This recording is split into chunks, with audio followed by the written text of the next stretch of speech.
14 janvier 2020 na Kangamaka na kotaka boloko et que se coïncide boloko bakotsa ngai eza même boloko bakotsaka Patrice Lumumba na 1960 pa ba Belge ye mutabe bisa mo halonga kuna defanga bafinga ngai mais la tala kaka eza kozanga koyeba eza ignorance parce que ngana solana vous savez Lumumba on va le ke Lumumba ye mutabe bisa mboka ba souffla ko eloko moko te o ko elakisa ke ye écoutez o baloba ke Lumumba mutabe bisa mboka ngata na tuna kana nini Lumumba alukaki nde bolamu ya Congo alukaki nde bolamu ya Afrique mobimba. Moi je pense qu'aujourd'hui c'est un faux débat. Les dieux de mes ancêtres, les ancêtres m'ont inspiré de créer ce mouvement.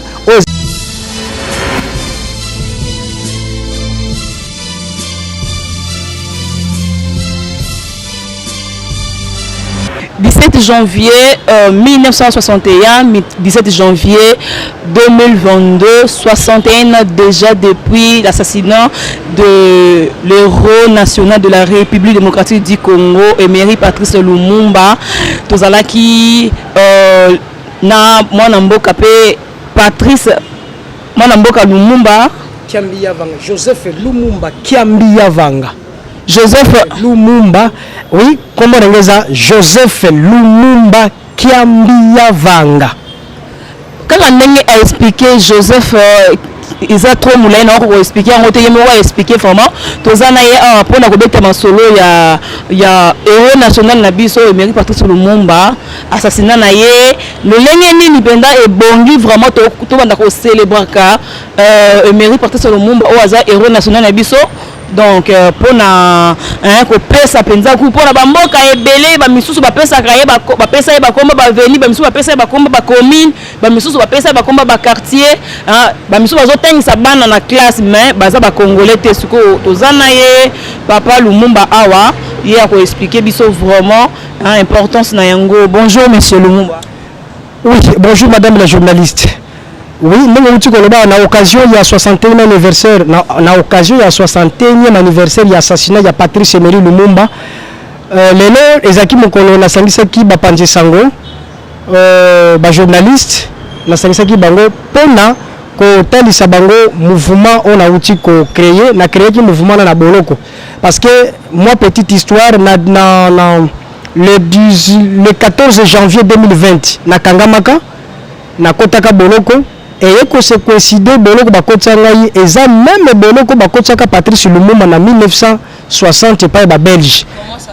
Oui exactement même boloko bakotsa ngai et donc lelo eza deuxième anniversaire na ngai on azalaki na boloko. Alors na date ya 16 et 17 janvier na kati ya boloko ta zona na ndona zwaki vision na créer mouvement socio-politique panafricain de veille de conscience et changement de mentalité. C'est-à-dire, ce mouvement s'appelle Renaissance et Unité africaine. Nous avons la joie d'inspiration de l'Afrique, Ndakisa Patrice Lumumba, Thomas Sankara, Kwame Nkrumah, Sékou Touré. Le président Sékou Touré, ici je viens pour vous dire que le président Sékou Touré c'est quelqu'un que j'aime beaucoup, c'est quelqu'un qui était un grand panafricaniste. En 1971, c'est-à-dire 71, président Sékou Touré a joué avec le Yakotia et Lumumba, excusez-moi, na mbongo ya Guinée. La Guinée Conakry et récemment et Moutabouda Lazate. Pourquoi? Parce qu'il savait quand même la valeur de Lumumba. Non, na limina le bono komoko le na Congo to ba kapana valeur Lumumba te na ebité ce qui peut te faire sa raison na baïba lobaka non ni le prophète chez soi, je ne sais pas. Mais yango to pesa ka gote ndengeni. Non, mais de façon je tombe là bas. Lumumba yem tabebi samboka, yem tabebi sambo halonga kuna de fanga ba finga ngai mais la tala kaka eza ko zanga ko yeba, eza ignorance parce que ngana solo vous savez Lumumba on va le ke Lumumba ye mutabe bisamboka ba souffla ko eloko moko te o ko elakisa ke ye.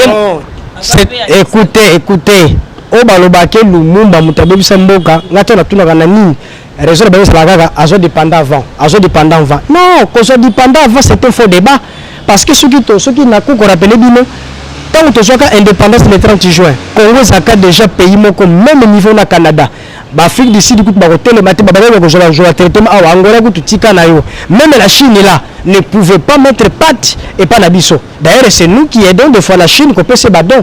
Vous comprenez? Mais pona ki mutema mabe na biso pona ko zanga bolingo pona ki muyibi to détruire mboka na biso alors le to komi ko kosela Lumumba non Lumumba sala ka mabete Lumumba alukaki nde bolamu ya Congo, alukaki nde bolamu ya Afrique mobimba. Moi je pense qu'aujourd'hui c'est un faux débat.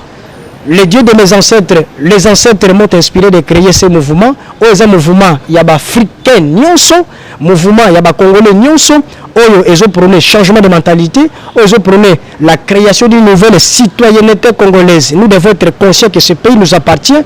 Ce qui biso moko ba kolomboka totongite, mutako tongola biso mboka tiana mutuna yo azate. Parce que les Angolais bana mboka na bango, les Brazzavillais ont leur pays, les Sud-Africains ont leur pays. Ici je parle d'une manière bien. Non, parti à Patrice Lumumba, oui certainement MNC, Mouvement National Congolais. Naïba mkomso na 2014 na kutana na papa Ferdinand wazaki moko ya Patrice Lumumba o atikalaka ye moko na randa ye visite solola nda memange pa ya baye oyo batikala na parti wana mais malheureusement na mona ki penza parti yango ezaki penza ya ezaki pena na ndenge sengela kite c'est pourquoi ebenga beno pona ko salela makanisi ya Patrice Lumumba eli ko baka que toza na parti wana même na parti mususu même na loko mususu. L'humanisme, c'est un état d'esprit, c'est une vision. Donc, je peux faire ça, la partie Moussous, qui s'appelle même la déjà mouvement Oyo. Bien que ce n'est pas un mouvement, ce n'est pas un parti politique, mais un mouvement socio-politique pan-africain. Je peux aussi parler de la politique, je peux aussi parler de tout. Mais moi, je pense que le vrai problème, c'est que je dois comprendre la vision et le monde des Akinini. Il y a Congo.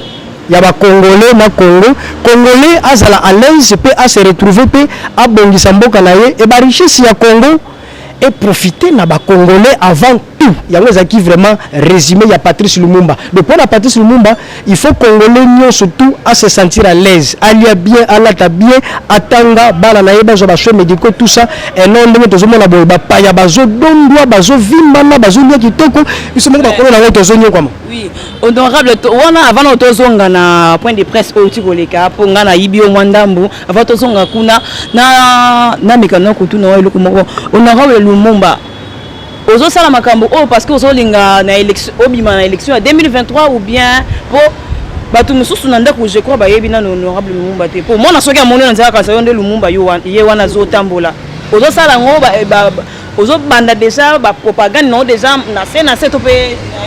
Est-ce que on a vu ma élection bien qu'on a arrêté la conférence on a voté makambo ya kosangisa ba africain na ba congolais pour la totale bisonoso nzela moko pour na bamboka na biso bonga makambo ya élection soki na kozala candidat ou pas eloko mususu mais makambo ya mouvement socio-politique pan-africain RIA Renaissance et Unité africaine et ça aussi eloko mususu donc c'est ça pour na yo ndenge to célébrer Emery Patrice Lumumba boy to sala ndenge ni. Très bien, non, quand on écoute que gerbe de fleurs les hommes abété, que ça la suite les hommes abété, mais tout tient de vision na misala, c'est ça la vraie façon de célébrer. Mais dans le but que tout tika qu'on va faire le faire, tous autres tiens sur la faire gérer les fleurs, et ça le voit les mutations que l'église à tout moment. Là il semble la Yesu, oui, que l'église les hommes abété, mais que ça le lande mo kano ya nzambe et les tiko que l'église. Donc que ça la vision, que matérialiser que tiens misala vision le mumba et les tiko que les fleurs n'échangèrent. Tozongela ensima bandeko balandi oeza Aigle News Télévision chaîne Nabino avec Chacha la presse Charlène Negala nebisa kabino tozalaka toujours wana en temps réel pour na repesa bino ba information noir sur blanc aza mwana mboka lokola congolais nyonso mais azaka nilongia ba ya Lumumba ngapendela zabo ngamona comprendre raté natala na ngai kana na se poser ka question ezanga nango kaka réponse aza Lumumba te azande elongia Lumumba na komba Lumumba donc lokola mwana mboka azana asbel na ye oyo eza kosangisa batu na vision ya Emery Patrice Lumumba pona kotombola mboka panafricanisme nyonso ya Lumumba kaka te na vision ya Kwame Nkrumah Thomas Sankara na vision ya bato babunda pona Afrique kende liboso Kwame Nkrumah Thomas Sankara Sékou Touré Nelson Mandela omoni bato nyonso babunda na 60-58 pona Afrique au na Congo Brazzaville au na Angola partout.